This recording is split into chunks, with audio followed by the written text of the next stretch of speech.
Bismillahirrahmanirrahim. Assalamu alaikum. This is Muhammad Ali Rana from Ghulamane-e-Abbas School.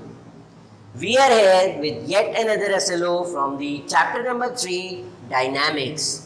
आज इस video lecture के अंदर हम अपना डायनामिक्स का SLO नंबर 333 डिस्कस करने जा रहे हैं, जिसमें हम कुछ बेसिक टर्म्स हैं, बेसिक फिजिकल क्वांटिटीज़ हैं जिसको हम समझेंगे और साथ साथ उनके दरमियान जो है वो डिफरेंसेस मार्क करेंगे कि what is meant by mass and what is meant by weight, और इन दोनों के अंदर जो है वो क्या डिफरेंस है। तो सबसे पहले अगर हम मास से स्टार्ट करें कि मास का मतलब क्या होता है, तो हमें पता है कि everything, almost everything around us is matter. ज़्यादातर तकरीबन तमाम चीज़ें जो हमारी सराउंडिंग में मौजूद हैं वो तमाम क्या है, मैटर है। और मैटर से रिलेटेड हमें बात पता है कि every matter is made up of atoms, particles, molecules etcetera, कि हर मैटर जो है वो एटम से मिलकर बना हुआ होता है। तो जब हम मास को डिस्क्राइब कर रहे होते हैं कि व्हाट इज मास, तो मास का मतलब ये होता है कि the amount of matter present in a body. किसी भी बॉडी के जब हम मास की बात करते हैं तो मास से हमारा मतलब क्या होता है, अमाउंट और quantity of matter. Amount of matter और amount of particles present in a body. किसी भी बॉडी के, फॉर एग्जांपल हम इस बॉडी के मास की बात कर रहे हैं, तो मास से हमारे मुराद क्या है कि इस बॉडी के अंदर कितने अमाउंट ऑफ मैटर मौजूद है, उसको हम जो है वो मास कहते हैं। तो amount of matter is known as, amount of matter present in a body is known as mass. फिर हम अगर मास की SI यूनिट की बात करें तो मास का SI यूनिट हमें पता है कि SI सिस्टम मास हमेशा मेजर होता है किसमें, किलोग्राम में, और किलोग्राम को सिंबॉलिकली हम kg करके रिप्रेजेंट करते हैं। साथ साथ ये भी देखते चलें कि सबसे पहले तो हमने डेफिनेशन बता दी, देन हमने जो है वो उसका यूनिट बता दिया। तो then we have quantity, that is mass is a scalar quantity। Scalar quantities और वेक्टर क्वांटिटीज हम प्रीवियस चैप्टर के अंदर डिस्कस कर चुके हैं कि व्हाट आर स्केलर क्वांटिटीज। तो मास को डिस्क्राइब करने के लिए हमें कोई डायरेक्शन की ज़रूरत नहीं होती, हम विदाउट डायरेक्शन भी मास जो क्वांटिटी है उसको हम आसानी से डिस्क्राइब कर सकते हैं। इसीलिए हम कहते हैं कि मास जो है वो स्केलर क्वांटिटी है। मास को डिस्क्राइब करने के लिए हमें डायरेक्शन बताने की या डायरेक्शन को भी डिस्क्राइब करने की ज़रूरत नहीं होती। देन हम जो है वो मास के सिंबल की तरफ आए, तो मास का सिंबल जो है वो हम मास को मोस्टली स्मॉल m से जो है वो रिप्रेजेंट करते हैं। मास का जो सिंबल है वो क्या है, स्मॉल m। कंफ्यूज हम ज़्यादातर हो जाते हैं कि किलोग्राम और m के अंदर, मीन्स कि अगर सिंबल पूछा जाए तो सिंबल मास का पूछा जाए तो इट इज m, और सिंबल किलोग्राम का पूछा जाए तो इट इज किलोग्राम। मास के बारे में एक और चीज ध्यान में रखें कि मास जो है वो किसी भी बॉडी का चेंज नहीं होता। Mass is a universal constant. For example इस बॉडी का जो मास मेरे पास यहाँ मौजूद है, अगर मैं किसी और जगह पे, फॉर एग्जाम्पल मैं जो है वो किसी माउंटेनियस एरिया के ऊपर जाकर मैं इस बॉडी का मास मेजर करूं, अगेन हमारे पास जो मास होगा वो सेम आएगा। अगर मैं इस बॉडी का मास जो है वो मून के सरफेस पे जाके मेजर करूं तो अगेन मेरे पास जो मास है वो सेम आएगा। इट्स मीन कि mass is a universal constant, कि उस बॉडी का जो मास है वो किसी भी जगह पे, किसी भी पोजीशन पे जाके चेंज नहीं होता, मास हमेशा कांस्टेंट रहता है। अनटिल एंड अनलेस मैं इसको ब्रेक कर दूं, ब्रेक करने से जो है वो उसका मास कम हो जाएगा, बिकॉज अब वो बॉडी नहीं रही, क्योंकि जब मैं इसको ब्रेक कर दूंगा तो इट इज ऑब्वियस कि इसका जो मास है वो कम हो जाएगा। एक सेपरेट हो गया पीस, दूसरा पीस सेपरेट हो गया, दोनों का मासेस डिफरेंट हो जाएंगे। तो इन शॉर्ट एक बॉडी का जो मास है वो पूरे यूनिवर्स में हमेशा कांस्टेंट रहता है, चाहे हम किसी भी पोजीशन पे हो, कहीं पर भी मौजूद हो, मास किसी भी बॉडी का चेंज नहीं होगा। तो हम यहाँ पे मेंशन कर देते हैं मास के बारे में एक और चीज कि it is a universal constant. और यूनिवर्सल कांस्टेंट का मतलब हमने जान लिया कि किसी भी फैक्टर की वजह से जो मास है वो चेंज नहीं होता है। तो अब आ जाते हैं हम अपने लास्ट पॉइंट की तरफ, जिसमें हमें मास का फॉर्मूला डिफाइन करना है। कि मास का जो है वो कोई एक जनरल फार्मूला तो नहीं है, बल्कि जो है वो मास डिफरेंट फार्मूलेस के अंदर जो है वो आ रहा होता है। जैसे for example we know that force is equal to mass time acceleration. Force का जो फॉर्मूला है वो क्या होता है, मास इनटू एक्सेलरेशन। अगर मैं यहाँ से मास के लिए फॉर्मूला ड्राइव करूँ, फॉर्मूला मैनिपुलेट करूँ, तो एक्सेलरेशन वहाँ जाकर डिवाइड हो जाएगी। तो finally the formula of mass is force upon acceleration. Force divided by acceleration is equal to mass. तो ये था हमारा फॉर्मूला मास के लिए। तो अब हम आ जाते हैं अपनी नेक्स्ट क्वांटिटी की तरफ, जो कि है वेट। कि अब हम जो है वो वेट को डिफाइन करते हैं, और फिर इसी तरह से जिस तरह हमने मास से रिलेटेड कुछ इंपॉर्टेंट बातें नोट की, इसी तरह से जो है वो हम फिर वेट से रिलेटेड जो है वो यही पॉइंट जो है वो मार्क करते हैं। तो अब आ जाते हैं हम वेट पर। डेली लाइफ के अंदर अगर हम देखें तो डेली लाइफ में मास और वेट को मोस्टली जो है वो as a same quantity perceive किया जाता है। बट असल में जब हम ये लेक्चर कंप्लीट कर लेंगे तो आप सबको ये बात समझ आ जाएगी कि मास और वेट जो है वो दो डिफरेंट क्वांटिटीज़ हैं। वेट को अगर हम डिफाइन करें तो फॉर एग्जांपल अगर ये ऑब्जेक्ट है, इसको मैं यहाँ से रिलीज कर दूँ तो क्या होगा, ये ऑब्जेक्ट जो है वो ज़मीन की तरफ अट्रैक्ट हो जाएगा, फ्लोर की तरफ जो है वो अट्रैक्ट हो जाएगा और फ्लोर पे जाके रुक जाएगा। इसी तरह से अगर हम अपनी बालकनी के टॉप से जो है वो किसी ऑब्जेक्ट को रिलीज़ करें तो वो भी डाउनवर्ड डायरेक्शन में फॉल करेगा। इसी तरह से अगर हम किसी माउंटेन के टॉप पे जाके किसी ऑब्जेक्ट को रिलीज करें तो वो भी जो है वो डाउनवर्ड डायरेक्शन में जो है वो होता जाएगा।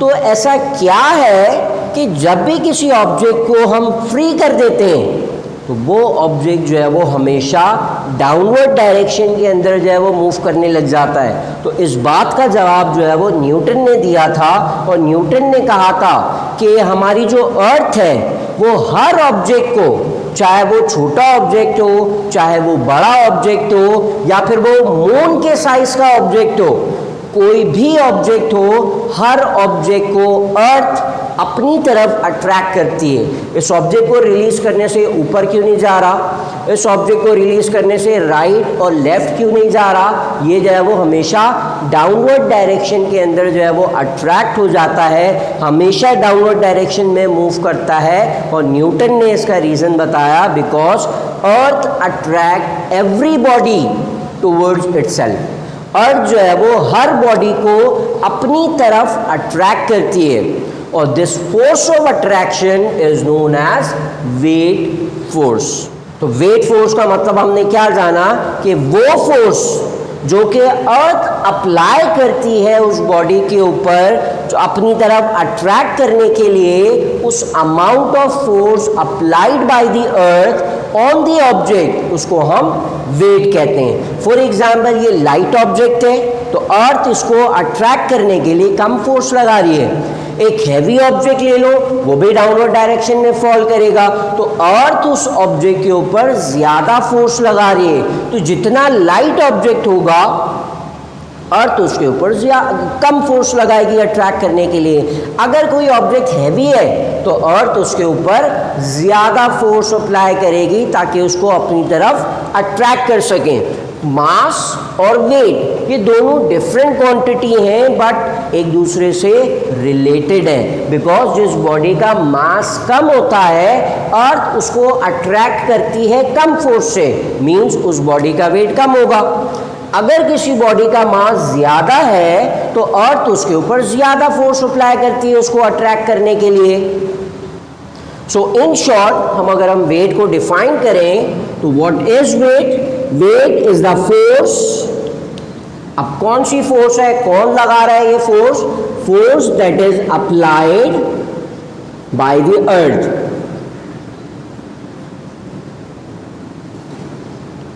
Towards itself. अर्थ जो है वो हर बॉडी पे जो फोर्स अप्लाई करती है ताकि उस ऑब्जेक्ट को या उस बॉडी को अपनी तरफ अट्रैक्ट कर सके, उस अमाउंट ऑफ फोर्स को हम क्या कहते हैं? This amount of force is known as weight force. अब नेक्स्ट पॉइंट की तरफ आ जाते हैं। बिकॉज हमने कहा कि फोर्स क्या है, हमने कहा कि वेट क्या चीज है? Weight is a force. इसका मतलब है कि फोर्स कह रहे हैं हम वेट को, तो इट्स मीन वेट हमेशा मेजर होगा किसमें? वेट मेजर होता है हमेशा न्यूटन्स के अंदर। वेट का जो SI यूनिट है वो क्या होगा? न्यूटन होगा, because weight is a type of force that is applied by the earth on the object to attract itself towards its center। तो इस सेकेंड पॉइंट में हमने जो है वो SI यूनिट जो है वो डिस्क्राइब कर दिया। नेक्स्ट पॉइंट के अंदर हम अगर डिफाइन करें कि वेट के बारे में, तो it is a vector quantity. और what is vector quantity? Vector quantity ऐसी क्वांटिटी जिसमें डायरेक्शन भी इन्वॉल्व हो। विदाउट डायरेक्शन जो क्वांटिटीज होती हैं उसे हम स्केलर क्वांटिटीज कहते हैं। सो फॉर एग्जांपल ये हमारी अर्थ है। अगर कोई ऑब्जेक्ट अर्थ के इस हिस्से पर मौजूद है तो उसके वेट फोर्स की डायरेक्शन क्या होती है? For example this is centre of the earth, तो towards the centre of the earth direction होती है हमेशा हर ऑब्जेक्ट के वेट की। अब फॉर एग्जांपल एक ऑब्जेक्ट जो है वो यहाँ मौजूद है अर्थ के इस हिस्से के ऊपर, बिकॉज अर्थ जो है वो ऑलमोस्ट स्फीयर है, तो अब जो है वो वेट फोर्स की डायरेक्शन यहाँ डाउनवर्ड नहीं होगी। वेट फोर्स की डायरेक्शन हमेशा किस तरफ होती है? Towards the centre of the अर्थ। इसी तरह से अगर कोई ऑब्जेक्ट अर्थ के इस हिस्से पर मौजूद है तो इस पे लगने वाली जो फोर्स है, उसकी वेट है, उसकी डायरेक्शन ये होगी। तो जब हम वेट को वेक्टर क्वांटिटी कह रहे हैं तो हमारा मतलब है कि वेट के पास डायरेक्शन होती है। और डायरेक्शन अगर हमसे पूछी जाए कि what is the direction of weight force, तो हम कहेंगे towards the centre of the earth, towards the centre of earth. कि वेट फोर्स की डायरेक्शन हमेशा कैसी होगी? Towards the centre of the अर्थ। यहाँ से अगर हम देखें तो हम कह सकते हैं कि वेट डाउनवर्ड डायरेक्शन में एक्ट करता है। यहाँ ऑब्जेक्ट को रिलीज करूँ तो ऑब्जेक्ट डाउनवर्ड डायरेक्शन में जाएगा, तो हम वेट की डायरेक्शन के लिए डाउनवर्ड का वर्ड भी यूज कर सकते हैं, but more precisely way the direction of weight force is towards the centre of the earth. Next point की तरफ आ जाते हैं वेट से रिलेटेड, जिसमें हमने कहा था कि मास को जो है वो हम m से रिप्रेजेंट करते हैं। इसी तरह से जो वेट का सिंबल है उसको हम w से रिप्रेजेंट करते हैं। ज़्यादातर जो है वो हम वेट के लिए स्मॉल w का यूज़ कर रहे होते हैं सिंबल। तो वेट का सिंबल w एंड वेट का यूनिट न्यूटन एंड न्यूटन का सिंबल कैपिटल N। फिर हम अगर आ जाए, हमने यहाँ पे कहा था कि mass is a universal constant. अब एक उससे पहले एक और चीज़ देख लेते हैं, वेट का फॉर्मूला। वेट का जो फॉर्मूला है वो इक्वल होता है m multiplied by g। And what is g? g is the gravitational acceleration, जिसकी वैल्यू अर्थ के सरफेस के ऊपर कांस्टेंट होती है। g की वैल्यू 10 मीटर पर second square is at the surface of the earth. तो वेट इक्वल होता है मास multiply by gravitational acceleration, it's mean कि अगर किसी बॉडी का मास ज़्यादा है तो उसको g की वैल्यू से मल्टीप्लाई करेंगे तो उस बॉडी का वेट भी ज़्यादा आएगा। जिस बॉडी का मास कम है तो उसका जो वेट है वो भी कम आएगा। इट्स मीन वेट जो है वो मास के ऊपर डिपेंड करता है। फिर जैसे हमने कहा था कि मास जो है वो यूनिवर्सल कांस्टेंट है, मींस के मास के ऊपर कोई फर्क नहीं पड़ता। अगर मैं मास को किसी भी बॉडी को ग्राउंड पे उसका मास मेजर करूं, मैं उसको मून पे लेके चला जाऊं, मैं उसको माउंटेन पे लेके चला जाऊं, मास हमेशा सेम रहता है। जबकि वेट जो है वो किसी हर बॉडी का सेम नहीं रहता, बिकॉज ये जो जी की वैल्यू है, जी की वैल्यू जो है वो हमेशा कांस्टेंट नहीं रहती। जी डिपेंड करता है हाइट के ऊपर। फॉर एग्जांपल, अगर अर्थ के सरफेस के ऊपर जी की वैल्यू 10 है और अगर मैं टॉप ऑफ द माउंटेन पे चला जाऊं तो उस जगह पर जी की जो वैल्यू है फॉर एग्जांपल 9.7 हो जाएगी। तो जब जी की वैल्यू कम हो गई तो साथ साथ वेट भी कम हो जाएगा। तो जब वेट कम हो गया तो उसका मतलब है वेट कांस्टेंट नहीं है, बॉडी सेम है। सरफेस के ऊपर अगर मैं उसका वेट लूँगा तो उसका वेट कुछ और आएगा, माउंटेन पे ले जाके वेट लूँगा उसका वेट कुछ और आएगा, अगर मैं मून पे लेके चला जाऊँ बॉडी को तो उसका वेट कुछ और हो जाएगा, और अगर कोई वही सेम बॉडी बाहर स्पेस में चली जाती है तो वो ऑलमोस्ट वेट लेस हो जाती है, उस बॉडी का वेट ख़त्म हो जाता है, वेट ज़ीरो हो जाता है। जबकि किसी भी बॉडी का जो मास है वो कभी भी ज़ीरो नहीं हो सकता। अगर किसी बॉडी का मास ज़ीरो है उसका मतलब है वो एग्जिस्ट ही नहीं कर रही, वो है ही नहीं। अगर कोई बॉडी एग्जिस्ट कर रही है तो उसका मास ज़ीरो नहीं हो सकता। जबकि वेट के बारे में हम ये नहीं कह सकते, बिकॉज वेट चेंज हो जाता है, वेट कम भी हो सकता है, सेम बॉडी का वेट ज़्यादा भी हो जाता है और बॉडी का वेट जो है वो ज़ीरो भी हो सकता है। तो हम यहाँ पे कह देते हैं कि इट डिपेंड्स ऑन हाइट,